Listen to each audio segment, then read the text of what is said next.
তো এখনকার ওয়েদার অনুযায়ী আমি কিছু পায়রার খাবার বানাবো অল্প করে, ওয়েদার অনুযায়ী অল্প করে, আবার ওয়েদার চেঞ্জ হলে খাবারের পরিমাণ বাড়াবো এবং অন্যান্য খাবার এতে অ্যাড করব। তো এখন বর্তমানে 3 রকম খাবার আমি বানাবো যেটা দিয়ে আর কি।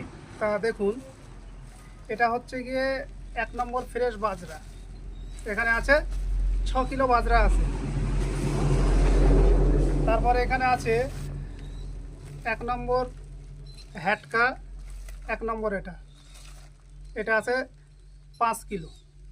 ঠিক আছে, আজকে বাজার থেকে নিয়ে এসেছি। আর এখানে এই যে দেখুন, এই যে গম আছে, এখানে 20 কিলো গম আছে।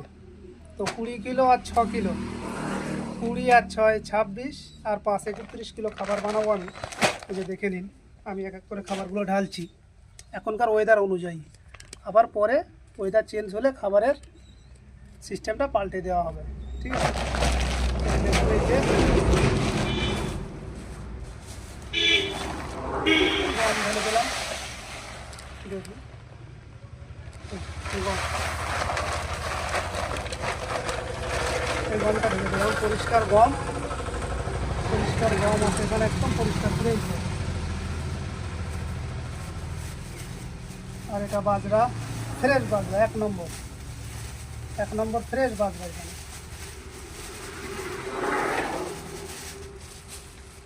আর এখানে আছে 1 নম্বর হাটকা, একদম চকচকে ফ্রেশ দানা এখানে।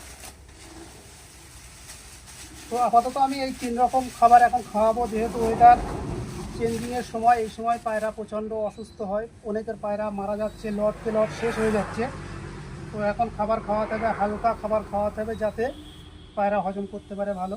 তো এই 3 রকম দিয়ে আমার তত আমি 31 কিলো খাবার বানাতাম। তো আপনারা যদি চান এইভাবে বানাতে পারেন, আমি যেভাবে বললাম, গম, হ্যাটকার বাজরা দিয়ে। তো ফ্রেশ পরিষ্কার খাবার লাগবে। আর এখন 24 ঘন্টা একবারই খাবার দিতে হবে, যাতে একবারে ভালো করে হজম হয়ে যায়। তারপরে পায়রাকে আবার খাবার দিতে হবে, নইলে হজমের ডিস্টার্ব হবে আর পায়রা আনফিট হতে পারে। এইভাবে রোদ্রে দিয়ে খাবারটা, এভাবে রোদ্রে দিয়ে 5-6 ঘন্টা রোদ্দুর খাইয়ে তারপরে ঝেড়ে পরিষ্কার করে আপনারা যেভাবে রাখেন খাবারগুলো রাখতে পারেন। তো ধন্যবাদ। সকলে চাইলে এইভাবে পায়রার খাবার খাওয়াতে পারেন। 3 রকম খাবার আপাতত, হ্যাটকা, বাজরা, আর আপনার হচ্ছে গিয়ে ফ্রেশ হ্যাটকা। ভালো থাকবেন।